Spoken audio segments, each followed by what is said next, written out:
Music by Aryan बाबू। आर्यन बाबू, आर्यन बाबू, आर्यन बाबू। डीजे अभिषेक केसरी, डीजे अभिषेक केसरी, डीजे अभिषेक केसरी।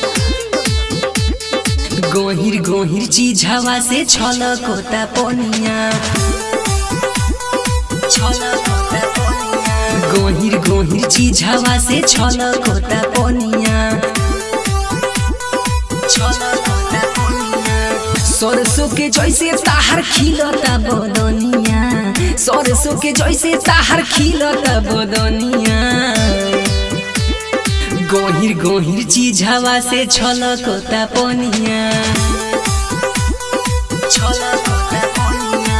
गोहिर गोहिर चीज हवा से छलकोता पोनिया, छलकोता पोनिया, छलकोता पोनिया। डीजे अभिषेक केसरी, डीजे अभिषेक केसरी,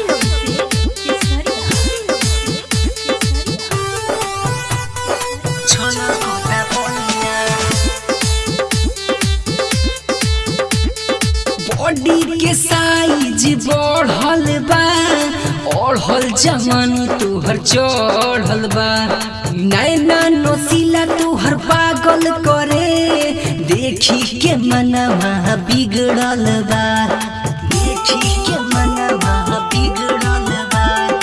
बॉडी के साइज बढ़ल बा, ओढ़ल जवानी तुहर चढ़ल बा।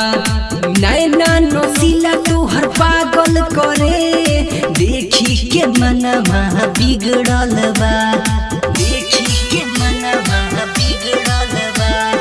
हम बानी होनी हमर बन जातु धनिया, बन जातु धनिया। गोहिर गोहिर चीज हवा से छलकोता पोनिया, छलकोता पोनिया। सरसों के फूल जैसे खिलता बदनिया, सरसों के फूल जैसे खिलता बदनिया। गोहिर गोहिर चीज हवा से छलकोता पोनिया, छलकोता पोनिया। गोहिर गोहिर चीज हवा से छलकोता पोनिया, छलकोता पोनिया, छलकोता पोनिया। डीजे अभिषेक केसरी, डीजे अभिषेक केसरी, डीजे अभिषेक केसरी। छलकोता पोनिया।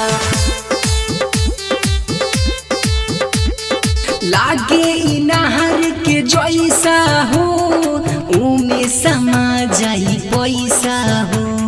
मोर तारे हनी पांडे औरी ओम पांडे, मोर ताटे गाँव के लइका हो, मोर ताटे गाँव के लइका हो। लागे ई नहर के जैसा हो, उमे समा जाई पैसा हो।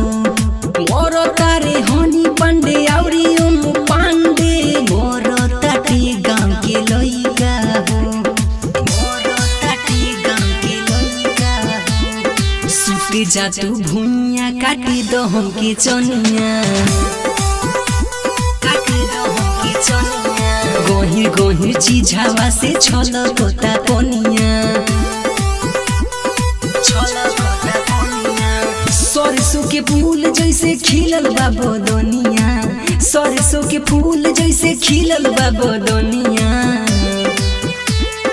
गोहिर गोहिर चीज हवा से छलकोता पोनिया, छलकोता पोनिया।